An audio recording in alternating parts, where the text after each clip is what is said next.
Welcome to the Let's Take a Look podcast, where we're going to deep dive into today's and yesterday's hottest games. This is way too serious.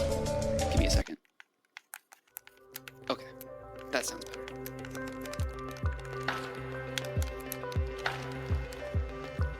All right, let's take a look.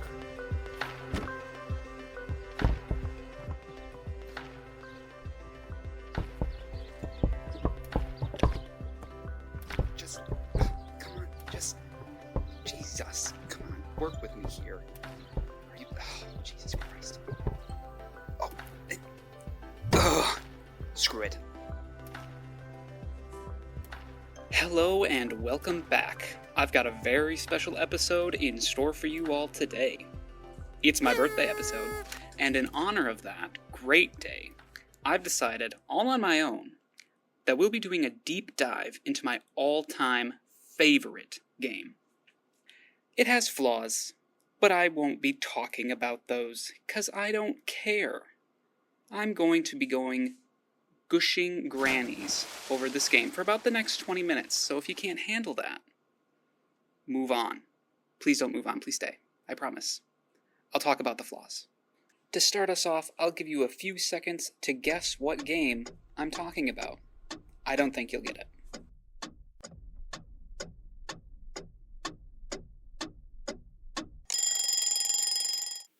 Well, time's up. I hope you could guess it. Did anyone get it? Did you get it? No, I didn't get it. Well, the game is Just Cause 3, all-time favorite game. My co-host here, would you like to introduce yourself? Yeah, I can introduce myself. Cody Stevens. How are you related to games? I play them sometimes. I don't know what the question's supposed to mean, but I play them sometimes. I would say that even occasionally I enjoy them. That's surprising. I've played a few. Have you played this game? No.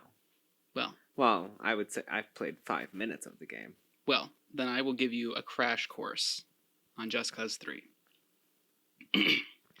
So it starts. We play as the main character, Rico Rodriguez, which, fun fact, is the first Hispanic main video game character, or one of the first. But I'm pretty sure he's the first, which, that's pretty cool. He's also the first with a dead mom. That's not true. He does have a dead mom, but not the first. I doubt he's the first. Well, first. Maybe if he's the first Hispanic, probably the first Hispanic with a dead mom. True. Yeah. 5D chess. The lore of his games are, well, there's 4 of his games. The first 2 games, you play as him as he works for some government agency called The Agency with his partner, Sheldon. Their main goal is to take down dictator governments across the world, and typically Rico's more focused on the liberation of the people when the agency's more focused on, good old US democracy being spread and all that good fun stuff.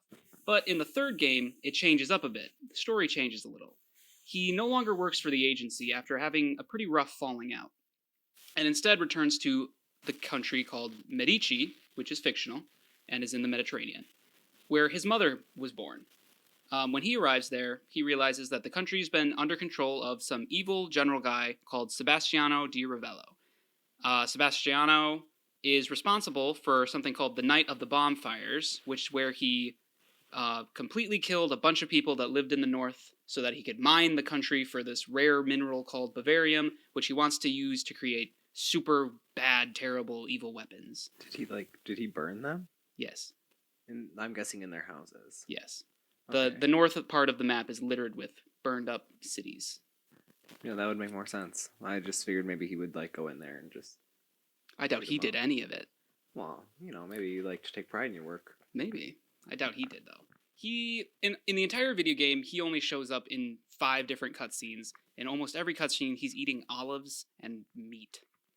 That's the best combo. I know, but olives are gross, so not. Are they green olives, black olives? Green olives. Oh, yeah, those are the worst. But in the end, as you fight across the entire country with Rico and a ragtag team of rebels that were once childhood friends of his, eventually you liberate the country, you kill Sebastiano, and Medici's free. How do you kill him? Oh, fun. Good thing you asked. After you take control of the country, he flees the country and goes to a nearby volcanic island where he's waiting escape. Do you push him into a volcano? No. You fight him in a volcano with his advanced helicopter, and you fight him in a volcano. It's supposed to be a challenging boss fight, but if you know the strats, it's like 2 seconds. But you know the strats. I know the strats, but I don't use them because that's not fun. I like to use regular strats. But his helicopter crashes, and he just starts going on this crazy rant about how he failed the country, and he yada yada yada. I let you rebels run around and do all this bad stuff. I should have killed you. He killed a bunch of people. Yeah, but he's like, I failed them by not letting them by not killing them enough and letting these rebels take over. And then you have 2 options. You can either let him finish his little ranty speech and then fall backwards into the lava on his own terms, or you can shoot him right in the chest with his own gun and he dies. Those are your 2 options. He does fall into the volcano. He does fall into the lava, yes. Oh, okay. It's more of like a dormant volcano. It doesn't erupt or anything. That's kind of lame. But yeah. Overall, it's not all about the story. It's more of like an action movie, taking things on kind of game. So, I think that leads into, what are some of the good things about the game? Well, the first main thing that I love about the game is the gameplay. I think the gameplay is great. It's fast. It's smooth. You run around a lot. It's third person, which isn't typically my favorite kind of game, but it works for this game. There's a ton of different vehicles and weapons that you get to use, which make for a very, unique way. You can take on the same situation with a ton of different strategies and ton of different angles. It's also an open world game where you can just go and do whatever you want, however you want, whenever you want, which is, one of my favorite things. It also has interesting mechanics where you can plant your own special explosives that have rockets or that have timers. You can attach balloons to things that make them float, or you can fly around in a wingsuit and a... Do the balloons come in different colors? No, they're gray. Oh. Yeah. And then I think the combat's also pretty fun, because although at some points it can be easy, it kind of just makes you feel like a superhero, because you just, barrel through everybody. Yeah, but in the 5 minutes that I played, you couldn't really zoom in that well. Well, it's a third-person kind of game. So you're not going to have, ADS. Yeah, I guess. I mean, I agree. I prefer first-person games. No, but I think this game works pretty well. Other aspects about the game, I like the characters. I think the characters are quirky. Rico himself, he's like the classic action movie hero guy, so he has really cringy one-liners. His friend Mario Frigo, who was a childhood friend of his. What are the one-liners? One of the one-liners is, if you crash a car, well, not if you're in it, but if you jump out of a car as you're crashing it, it'll crash and explode, which isn't very realistic, but that's just the game. But when it does explode, he'll say something like, well, that's not a good parking spot, or something like that. Really cringy. Or if you crash a boat as you're jumping out of it and it explodes, he goes, nice to boat ya. Oh. Yeah. Pretty bad. Does he say anything if you crash the boat while he's still in it? No. Then it's just you're crashing around and he's just in it. You die. No. See, if you crash with you in the car, it don't explode. But if you jump out of the car, it explodes. Oh. It's all about an action movie. Yeah, it's all about creating action, So you want it to be cool. But, the one-liners, they're a little bad. But that's not the only thing bad about this game. And I'll admit it, there are some bad things about this game, even though it's my favorite. One of the things, there's some DLC that you have to pay for, which unlocks, pretty key things. Some of the DLCs unlock pretty key, important story details. One of them is rebels are being rounded up by this other organization and sent to this other island as, workforce prisoners. That's pretty key. That's pretty big detail, but you wouldn't get that in the normal game. Another one is some crazy scientist lady shows up and wants that Bavarium ore that the general was going after, and she also knew Rico's dad. Like, that sets up the fourth game pretty well, but you wouldn't know it without the DLC. Obviously, I paid for it because I like the game, but I feel like it shouldn't be But a paid woman for. villain. That's a big step in a game. Yeah, especially a game that's based around action movies of the 2000s. Other things I wish the game was different is I wish there was difficulty settings.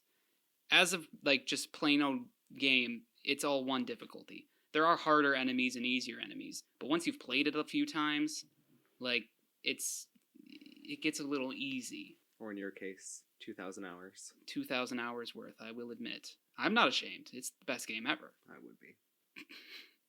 And then one other complaint people have often levy against this game, and other games kind of like it, which I don't really mind, is that the game itself, when you're playing it, can be kind of repetitive.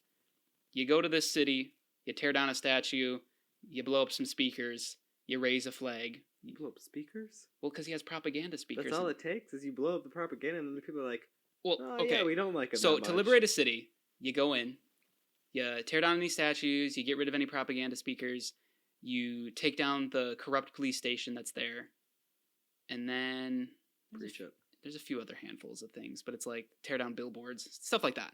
And then that's that. But you do that for every city, and there's, I think, like 130 cities that you have to do it to. Then It's too many cities. yeah, so some people wouldn't like that. And then there's also outposts, which you go to and you just blow up anything that's red, which...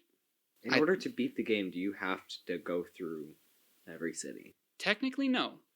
Oh. Technically, if you want to do bare bones minimum, you can liberate, I think, the bare bone minimum to get to the last mission is liberating... 128. No, is liberating like 10 of the provinces, which I think there's nearly 30 provinces. Oh, but you have to do like all of the cities in the province. Yeah, but some of the provinces don't have cities. Some provinces just have outposts, which you just have to blow up.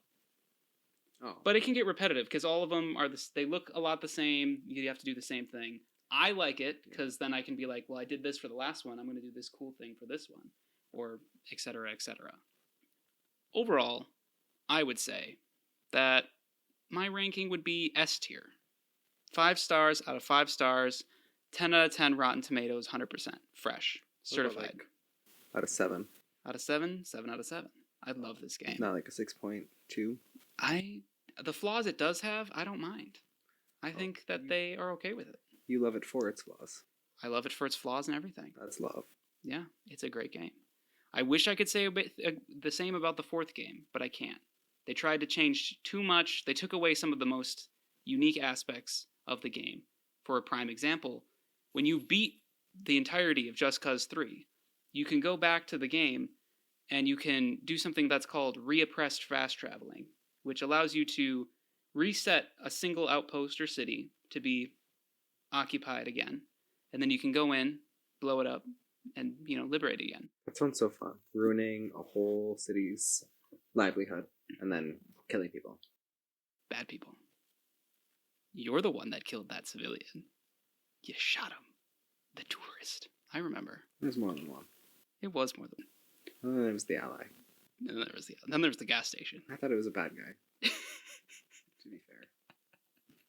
It was 5 minutes, so I can't judge you off 5 minutes. But I think I've, gushed enough about this game. I think I've... Gushed would not be the word I would use. Yeah, that's the... I'm gushing over it. I'm just going, so much game. Such good game. Such good game. I'm overflowing with joy about it. Yeah, not gushed. You haven't gushed about it. Yeah. You got. I've So- never seen so much gushage. On our next episode, which surprisingly enough, will be your birthday episode, won't it? Yes. And you're going to deviate from the video game aspect to do what now? I figured we could talk about my favorite show. Wow. Well, if any of you want to know about that show, you're going to have to tune in again. And 1 month time. yeah, in exactly 1 month and in 2 days. But for me here, at Let's Just Take a Look, I'm out. You have anything to say to the people? Not really. No. Other than we've taken our luck. Our eyes are full. They are plump. Plump eyes. We will see you next time.